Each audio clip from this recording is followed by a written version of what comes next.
is one of the highest users per capita of energy in the world, and Alaska, on a per capita basis, uses more energy than any other state in the country. And when you look at it on an Alaskan basis, we can think of it in terms of dog effort.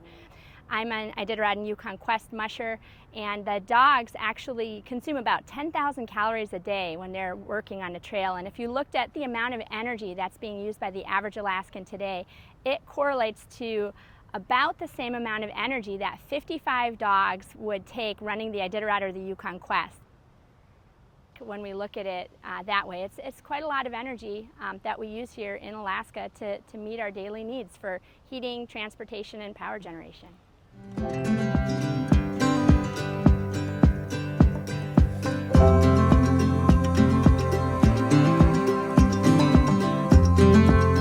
Biomass is any living organism that can be used for energy, and that includes trees, grass, even fish waste. Biomass can be anything as simple as cutting wood, splitting it, and putting it into your home heater. It can be something as elaborate as a large power production system that is fed on wood chips or pellets. This test plot is a look at different rotation lengths of willows and poplars. How often can you harvest these trees for maximum biomass production? The reason why we're doing this is to ensure sustainable growth and sustainable harvests. What we don't want to do is deplete the forest of biomass and completely run out of our wood source.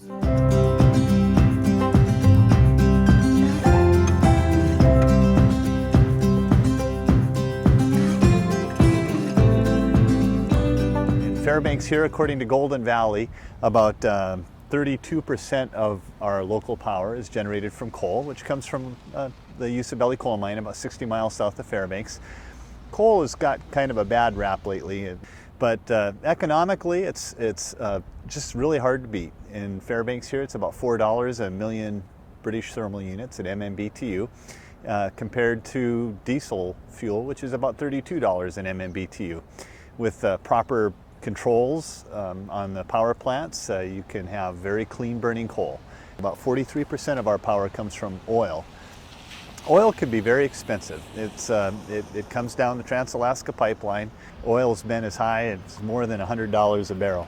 So that gives you some of the highest price electricity there is.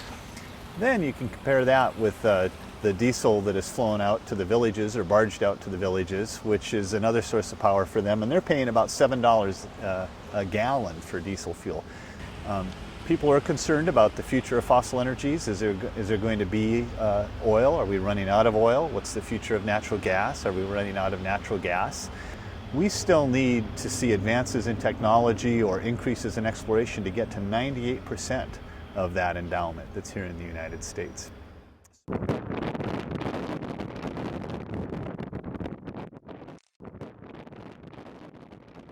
There might be a lot of oil on the North Slope. However, getting it to the places where it's needed is very expensive, and we're getting to the point where wind projects can be economical.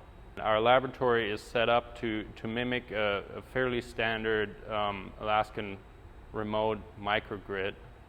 What we have to simulate the integration of wind is an actual wind turbine simulator that we can computer control and feed in wind speed from, say, Unalakleet or Kotzebue or anywhere in the state where it was measured, and see how the grid interacts with these kind of wind profiles.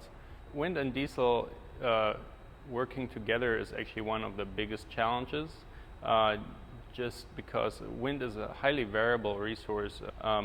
If you don't control the wind farm in accordance with your powerhouse, you will have power quality issues to a point where it can hurt things like your computer or your TV.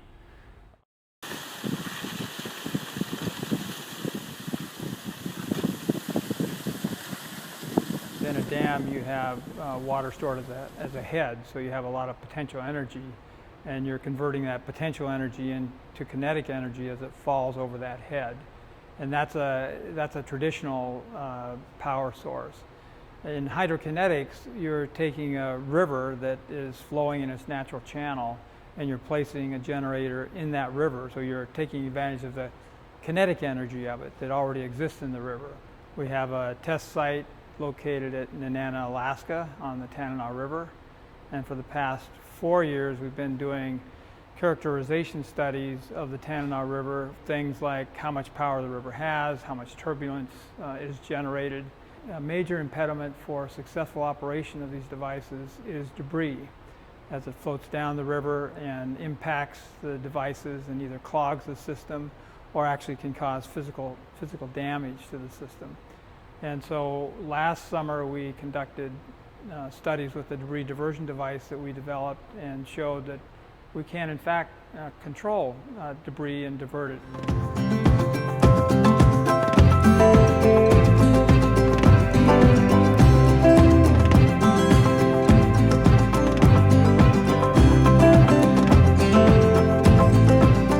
Solar power is actually a really great resource in the spring in Alaska. Between March and April, you get nearly as much production from a solar panel as you would get in June, July when you have the most sunlight. That has to do with clear atmosphere because everything is still snow covered, which stops dust from being kicked up. There's no pollen in the air.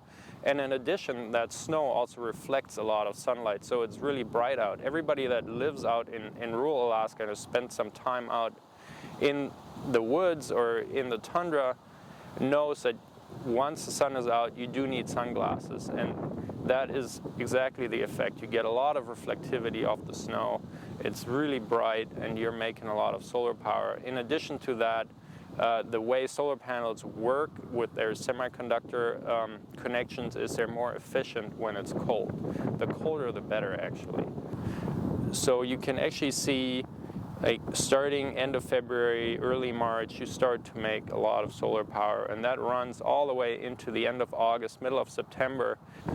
So it's really worth considering. You can definitely massively supplement your diesel power in the villages by solar power at a reasonable cost if the engineering is done right.